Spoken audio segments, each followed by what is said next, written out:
Olá, turmas! Bem-vindos a mais uma aula de língua portuguesa. Eu sou o professor Denilson e vou acompanhar vocês neste momento. O que nós vamos aprender nesta aula? Então, colocando aí o nosso objeto de conhecimento, estudos literários, detalhamento, pós-modernismo no Brasil, prosa, Clarice Lispector. Certo? Então, venha comigo para mais uma aula.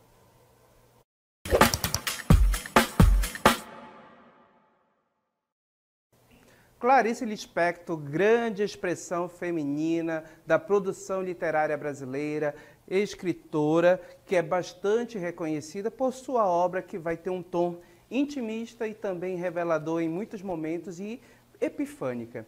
Para que a gente possa compreender essa autora, então vamos compreender o contexto em que ela produziu. Então começamos aí dizendo que ela é uma autora ali do pós-modernismo, ou seja, da terceira fase do modernismo. Colocando aí para vocês, olha só.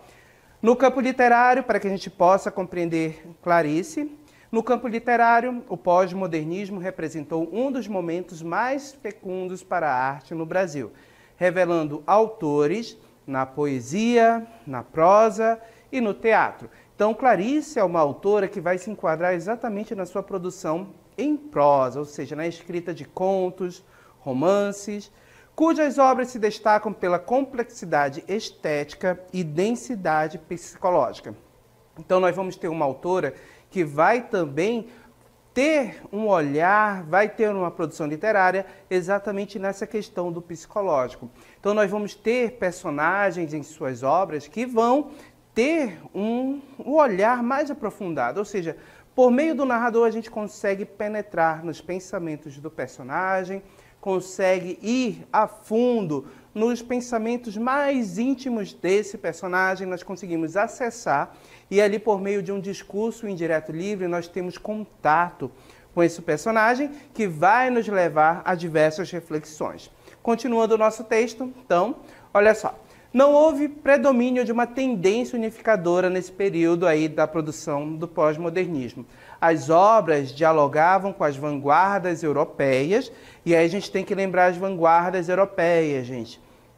Cubismo, futurismo, dadaísmo, expressionismo e outras que foram de expressividade muito grande, que influenciaram os autores modernistas, certo? Tanto na primeira fase quanto nessa terceira fase aqui do modernismo. Então percebo que essas vanguardas, elas serviram de inspiração para o momento modernista aqui no Brasil. Então, nós vamos ter ali exatamente inspirações também nessa terceira fase do modernismo, nesse pós-modernismo aí, dessas vanguardas culturais. Voltando ao texto, então, as duas fases anteriores do modernismo. Então, olha só, não houve um predomínio de uma tendência unificadora. As obras dialogavam com as vanguardas europeias, as duas fases anteriores do modernismo e as novas experiências estéticas do pós-Segunda Guerra Mundial. Ok? Então, percebe que o pós-modernismo foi exatamente isso. Nós vamos ter exatamente uma produção literária que vai dialogar com as outras fases e também vai ter um momento de experimentação.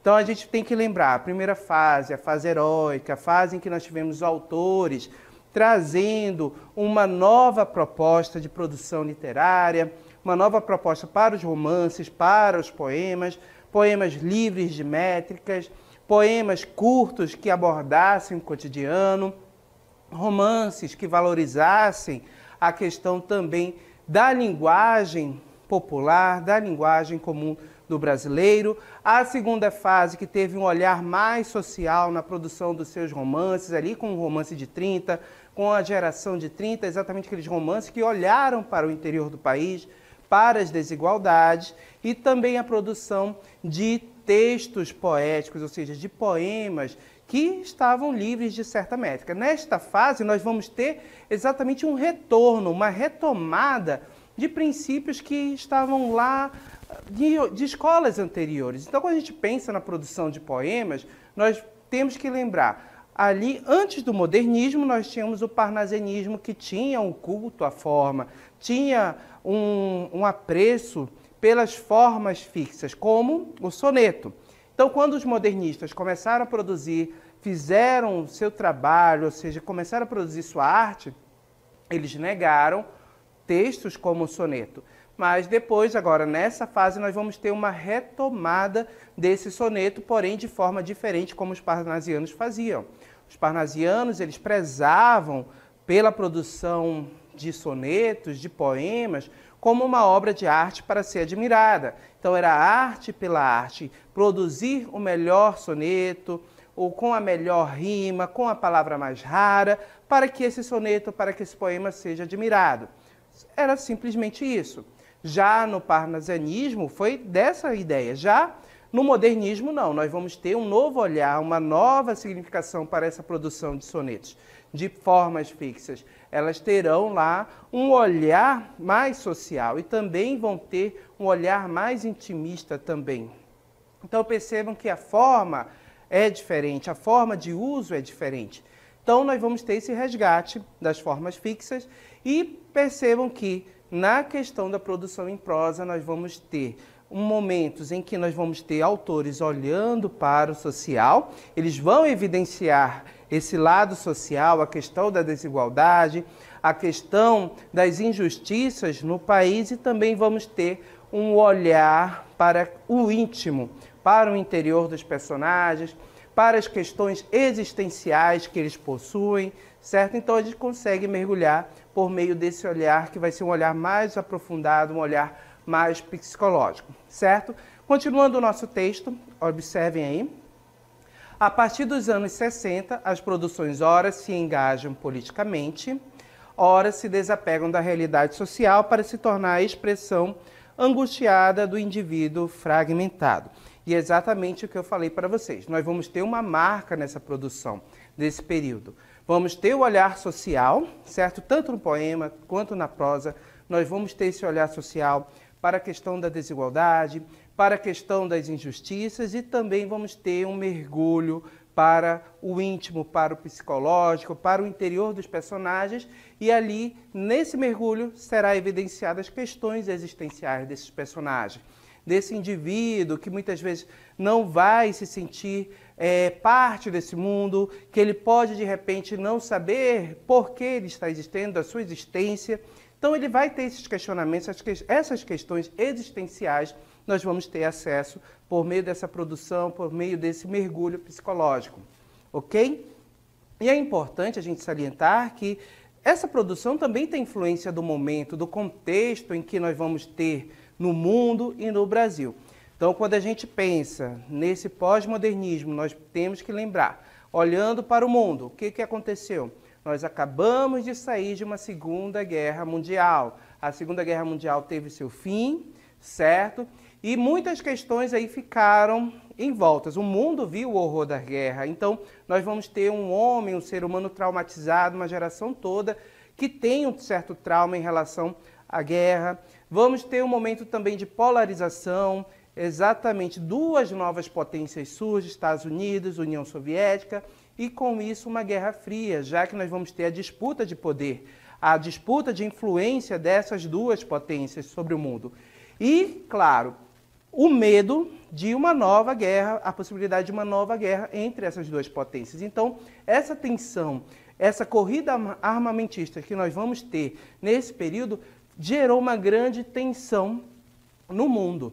E voltando para o Brasil, o que ocorreu? Nós vamos ter o fim do Estado Novo, ou seja, ali do período da ditadura de Getúlio Vargas. Vamos ter o momento em que Juscelino Kubitschek chega ao poder, então se busca desenvolver o país de uma forma rápida, tanto que havia o lema, ou seja, 50 anos em 5, que era justamente procurar desenvolver o país, fazer o país crescer e tornar ele uma potência econômica. Então eu percebo que tudo isso daí vai estar ali envolto nessa questão, certo? Da produção desses autores. E é neste cenário, neste mundo polarizado, neste mundo que vai, nesse Brasil depois de uma ditadura, em que nós vamos ter esses autores produzindo, escrevendo e Clarice Lispector também fazendo parte desse grupo de autores, ok? Então, sobre Clarice, colocando aí para vocês o nosso texto, Clarice Lispector nasceu no dia 10 de dezembro de 1920 na Ucrânia. Então, ela é ucraniana, gente. Descendente de judeus, Veio para o Brasil em 1921, com os seus pais fugindo da perseguição aos judeus durante a Guerra Civil Russa. Casou-se com um diplomata, morou em diversos países. No Brasil, viveu nas cidades de Maceió, Recife e Rio de Janeiro. Percebam que Clarice, ela vai na sequência do texto, vamos avançar. Clarice Lispector foi um dos maiores nomes da literatura brasileira do século XX, com seu romance inovador e com sua linguagem altamente poética. Sua obra se destacou diante dos modelos narrativos tradicionais, ok? Então percebo que ela é uma autora que vai se destacar, trazendo inovações na sua forma de escrever, na forma como os personagens são apresentados. Então nós vamos ter personagens que vão estar em cenas do cotidiano, em situações cotidianas, como nós já vimos nas histórias que nós temos aqui durante o modernismo. Então o cotidiano passa a integrar a obra, ou seja, passa a fazer parte da literatura. E nesse cotidiano, na escrita dos seus contos, nós vamos ter ali o diálogo, vamos ter o narrador, que muitas vezes vai nos revelar o interior desses personagens na sua narrativa, por meio de um discurso indireto livre. Uma obra de destaque que eu trago aqui para vocês, para que a gente possa analisar e conhecer um pouquinho mais sobre Clarice Lispector, é exatamente A Hora da Estrela.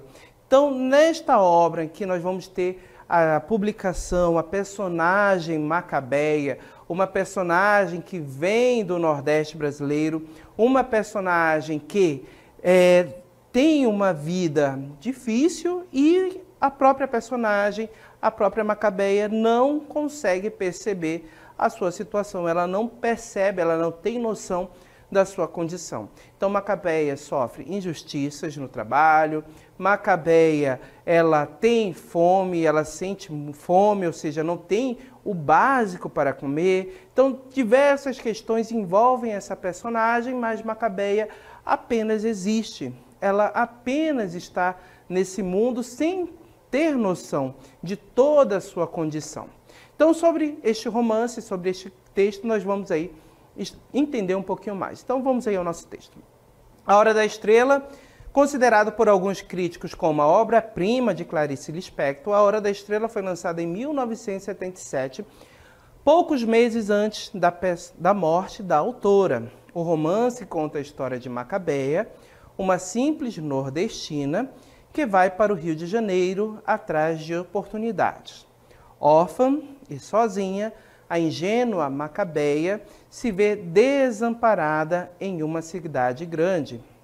É importante destacar, porém, que ela não tinha conhecimento de seu sofrimento, sendo uma matéria rala. Então, essa expressão matéria rala nós temos exatamente no texto, gente. É assim que ela é definida, alheia à própria existência.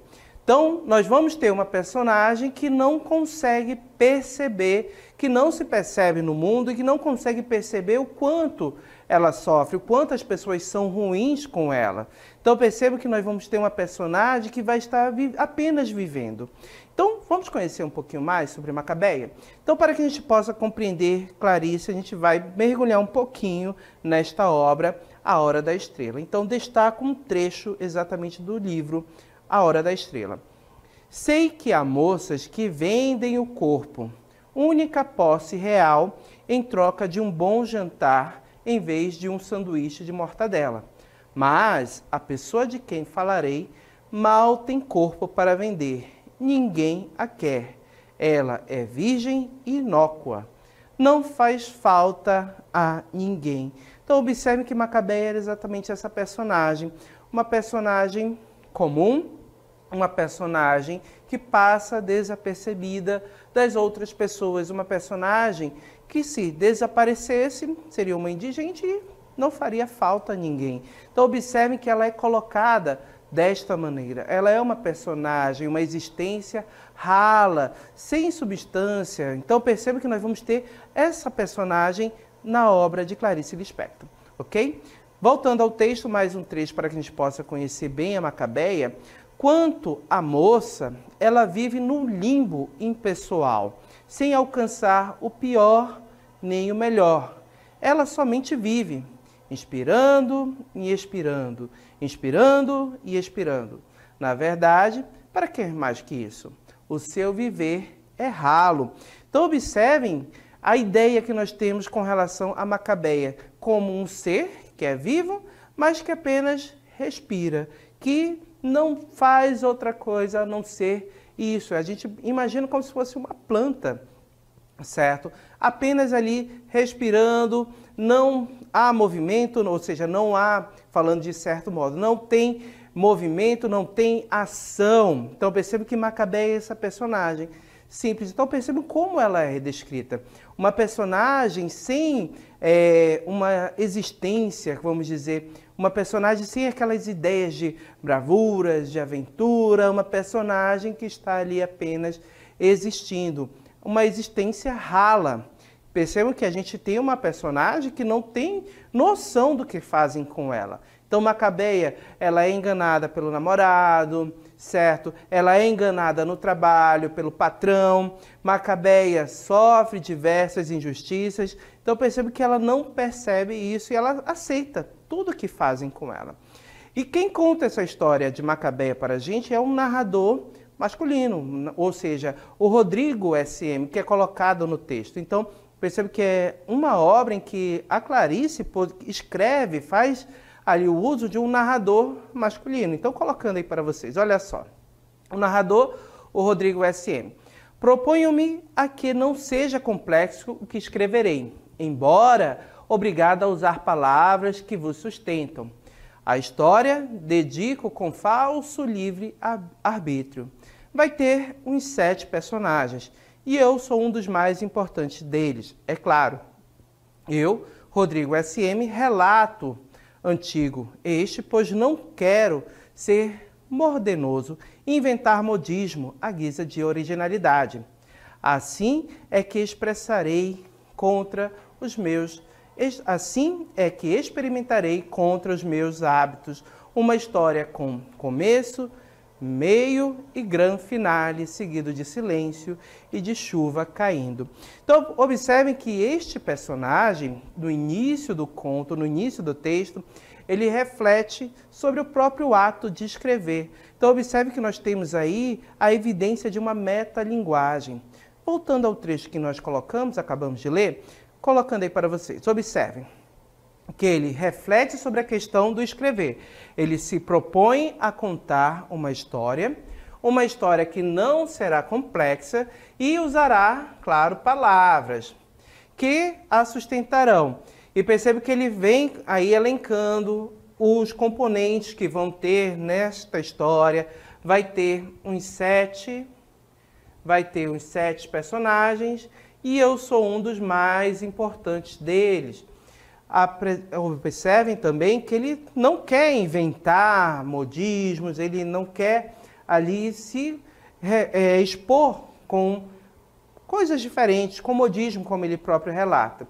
E também observem que ele pontua essa história com começo, meio, grande finale, seguido de silêncio e de chuva caindo. Então, observem que esse seguido de silêncio e chuva caindo é até uma forma de enfatizar esse fim que ele define como grande finale, um grande final, ok? Então, observem que nós temos aí exatamente o narrador que tem consciência do ato de escrever, que tem consciência da construção de um discurso, de uma história e que reflete sobre isso. Então, a gente tem evidência de uma metalinguagem nesse texto. Outro ponto importante a gente refletir. Lembram que nós vamos ter autores nesse período que olham para o social e depois vão para as questões existenciais, para o íntimo dos personagens? Isso está evidente em Clarice Lispector. Então a gente já percebeu que a construção da personagem Macabeia é uma personagem que não tem consciência da sua condição, uma personagem que é definida no texto como matéria rala, certo? Então observem que a Macabeia ela acaba ali sendo para a gente uma crítica social. Então, observem como isso é apresentado no texto. Agora nós percebemos que a Clarice volta a olhar para a questão social. Olha só. Macabeia, uma crítica social. Como a nordestina, há milhares de moças espalhadas por cortiços, vagas de camas num quarto. atrás de balcões, trabalhando até a estafa. Não notam sequer que são facilmente substituíveis e que tanto existiram como não existiriam. Poucas se queixam e, ao que eu saiba, nenhuma reclama por não saber a quem. Esse quem, será que existe? Então observem aí que nós temos exatamente uma crítica social em relação ao trabalho. Então observem que são moças nordestinas e que são exploradas. Olha só, são exploradas por quê, gente? Olha só, trabalham atrás de balcões, trabalhos esses que levam essas personagens à estafa, ao cansaço extremo. E essas personagens, observem, elas não reclamam. Elas não reclamam por quê? Porque não tem quem ampare elas, não tem quem acolha a sua reclamação. Olha só, poucas se queixam e, ao que eu saiba, nenhuma reclama por não saber a quem. Esse quem, será que existe? Então observe que nós temos exatamente uma crítica em relação à condição dessas mulheres que são exploradas, essas mulheres como Macabeia que são exploradas de maneira intensa, certo? Que são submetidas a todos os tipos de injustiças e que não podem reclamar, não podem ali exigir direitos porque elas não possuem, não sabem a quem e acabam ficando nessa mesma condição e seguindo aí esse percurso, sendo exploradas diversas vezes, ok? Então observe que Macabeia é essa personagem que veio do sertão. Então a gente lembra do Romance de 30, todo aquele processo migratório que foi contado em romances como Vidas Secas, que foi contado em obras como o 15 de Raquel de Queiroz.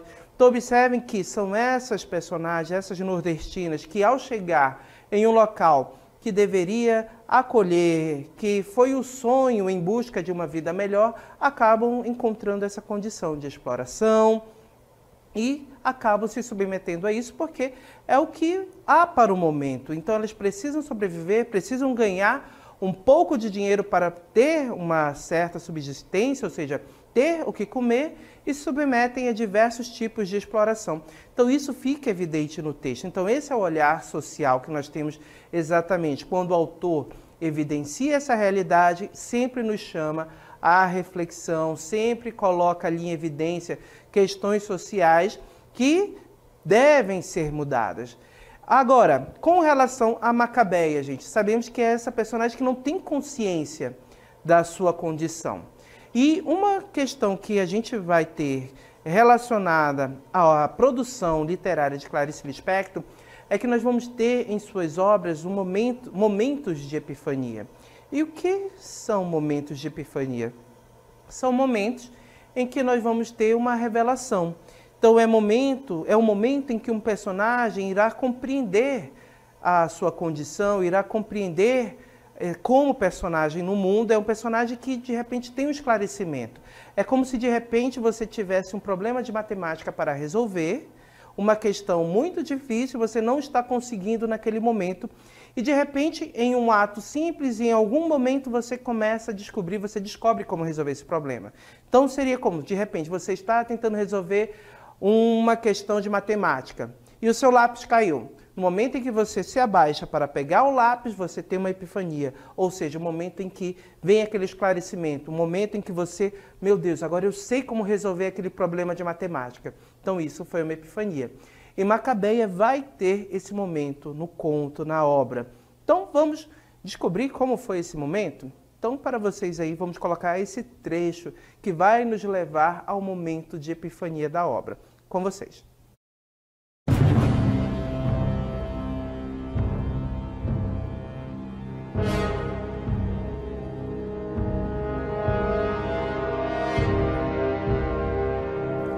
Macabeia, tenho grandes notícias para lhe dar. Preste atenção, minha flor, porque é de maior importância o que vou lhe dizer. É coisa muito séria e muito alegre. Sua vida vai mudar completamente. E digo mais, vai mudar a partir do momento em que você sair da minha casa. você vai se sentir outra. Fique sabendo, minha florzinha, que até o seu namorado vai voltar e propor casamento. Ele está arrependido. E seu chefe vai lhe avisar que pensou melhor e não vai mais lhe despedir. Macabeia nunca tinha tido coragem de ter esperança, mas agora ouvia a madama como se ouvisse uma trombeta vinda dos céus, enquanto suportava uma forte taquicardia. Madama tinha razão. Jesus enfim prestava atenção nela. Seus olhos estavam arregalados por uma súbita voracidade pelo futuro, e eu também estou com esperança, enfim. E tem mais. Um dinheiro grande vai entrar pela porta dentro em horas da noite, trazido por um homem estrangeiro. Você conhece algum homem estrangeiro? Não, senhora. Pois vai conhecer. Ele é alourado e tem olhos azuis, ou verdes, ou castanhos, ou pretos. E se não fosse porque você gosta do seu ex-namorado, esse gringo ia namorar você. Não.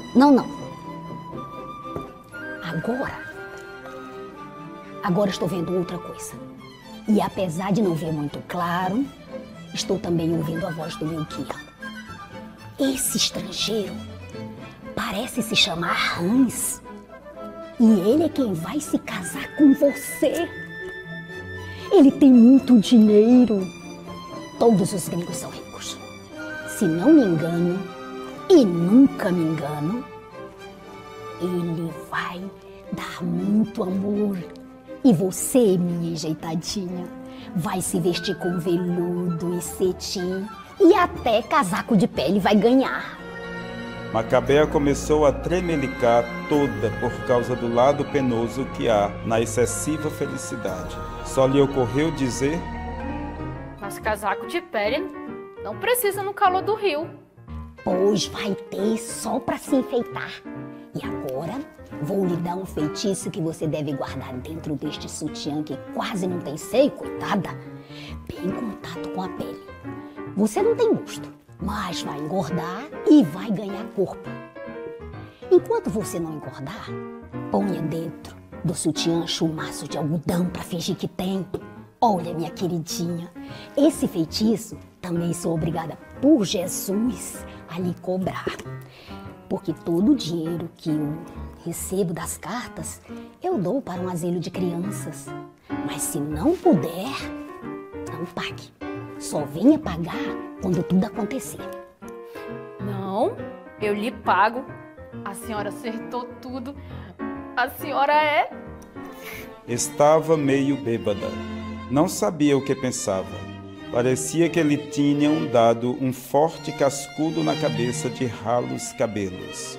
Sentia-se tão desorientada como se lhe tivesse acontecido uma infidelidade. Sobretudo, estava conhecendo pela primeira vez o que os outros chamavam de paixão. Estava apaixonada por Hans. Então percebo que Macabeia resolveu consultar uma cartomante nesse período da história e foi exatamente pelas palavras dessa cartomante que ela teve seu momento de epifania. Enfim, ela se percebeu no mundo. Então vamos continuar aí a leitura exatamente do momento em que ela tem essa epifania? Estou colocando aí para vocês. Num súbito ímpeto, explosão, de vivo impulso, Macabeia, entre feroz e desajeitada, deu um estalado, beijo no rosto de Madama, e sentiu de novo que a sua vida já estava melhorando ali mesmo. Madama Carlota havia acertado tudo. Macabeia estava espantada. Só então vira que sua vida era uma miséria. Então percebam, gente, só então vira que sua vida era uma miséria. Foi nesse momento que ela teve a sua epifania, que ela percebeu a sua condição no mundo, a exploração e a vida miserável que ela tinha. Teve vontade de chorar e ao ver o seu lado oposto, ela, que como disse, até então se julgava feliz, saiu da casa da cartomante aos tropeços e parou no beco escurecido pelo crepúsculo. Macabeia ficou um pouco aturdida, sem saber se atravessaria a rua, pois sua vida já estava mudada. E mudada por palavras. Desde Moisés se sabe que a palavra é divina. Até para atravessar a rua, ela já era outra pessoa. Uma pessoa grávida de futuro sentia em si uma esperança tão violenta como jamais sentira tamanho desespero. Se ela não era mais ela mesma, isso mesmo significava uma perda que valia por um ganho. Assim como havia sentença de morte, a cartomante lhe decretara sentença de vida. Tudo de repente era muito e tão amplo que ela sentiu vontade de chorar. Mas não chorou. Seus olhos faiscavam como o sol que morria. Então, ao dar o passo de descida da calçada para atravessar a rua, o destino, explosão, sussurrou veloz e guloso. E agora, já chegou a minha vez. E enorme como um transatlântico, o Mercedes amarelo pegou-a. Macabeia, ao cair, ainda teve tempo de ver, antes que o carro fugisse, que já começava a ser cumprida as predições de Madama Carlota. Pois o carro era de alto luxo. Sua queda não era nada, pensou ela, apenas um empurrão. Batera com a cabeça na quina da calçada e ficara caída, a cara mansamente voltada para a sarjeta, e da cabeça um fio de sangue, inesperadamente vermelho e rico. O que queria dizer que, apesar de tudo, ela pertencia a uma resistente raça não teimosa que um dia vai ter, talvez reivindicar o direito ao grito. Então observem, gente, que a nossa personagem acabou tendo este final trágico, ou seja, a Mercedes, exatamente ali, o seu futuro, percebe que ela encontrou ali a morte nesse fim trágico. Então observem que Macabeia é exatamente essa personagem, que como é colocado ao final de uma raça não teimosa, ou seja, uma raça, representa um grupo pequeno, que talvez um dia vá reivindicar direitos, vá lutar por direitos. Então a gente tem esse olhar, essa crítica social, a gente vê o interior de Macabeia, a questão da sua existência, quando ela tem essa percepção, e tem o olhar social também evidente, quando se evidencia essa realidade triste de exploração da personagem, assim como ocorria com outras personagens. Ok, gente? Então, esse foi o texto, A Hora da Estrela, de Clarice Lispector. Lemos um pouquinho sobre essa autora e, com isso, nós vamos finalizar a nossa aula aqui.